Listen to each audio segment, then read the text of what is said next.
मित्रांनो, घरकुल योजनांच्या लाभार्थ्यांसाठी एक अतिशय दिलासादायक आणि गोड असा अपडेट आहे. मित्रांनो, प्रधानमंत्री आवास योजना ग्रामीणसह शबरी आवास योजना, रमाई आवास योजना किंवा मोदी आवास घरकुल योजना किंवा इतरही राबवल्या जाणाऱ्या सर्वच योजनांच्या अनुदानाची आता प्रतीक्षा संपलेली आहे.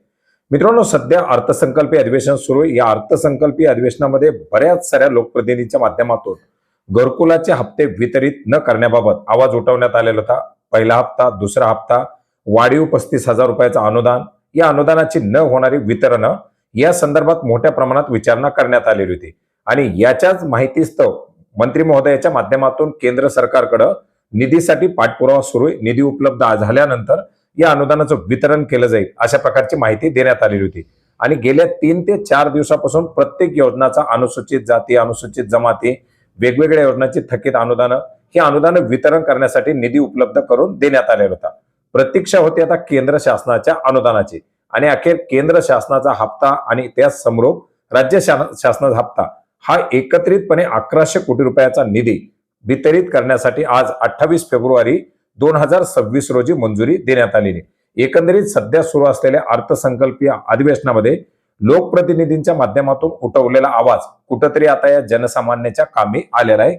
मित्रांनो, आज राज्य शासनाचा 464 कोटी 47 लाख रुपये आणि केंद्र शासनाचा 696 कोटी 71 लाख 80 हजार रुपये असा निधी एका GRच्या माध्यमातून वितरित करण्यासाठी मंजुरी देण्यात आलेली आहे. ज्याच्यामुळे आता पहिला हप्ता वितरण असेल, दुसरा हप्ता वितरण असेल, घरकुल लाभार्थ्यांचं फायनल वितरण असेल, या सर्व बाबींकरता हा निधी वापरला जाणार आहे. आता बरेच जण म्हणतील मग सगळ्यांनाच कसा दिलासा? वाढीव अनुदान वितरण करण्यासाठी यापूर्वीच निधी मंजूर करण्यात आलेला आहे. अनुसूचित जमाती आदिवासी विकास विभागाच्या योजना यासाठी सुद्धा यापूर्वीच निधी वितरित करण्यात आलेला आहे. यशवंत घरकुल योजना असेल, शबरी असेल, रमाई आवास योजना असेल, या सर्व योजनांचे निधी यापूर्वीच वितरित करण्यात आलेले आहेत.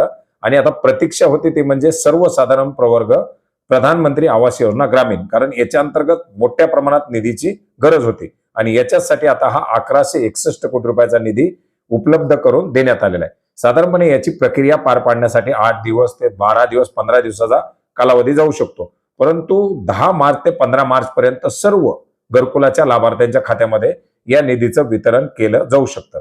याच्या संदर्भातील जे काही पुढचे अपडेट येतील, वितरणाचे अपडेट येतील, ते अपडेट देखील आपण जाणून घेण्याचा प्रयत्न करणार आहोत. भेटूयात नवीन माहितीसह, नवीन अपडेटसह. धन्यवाद.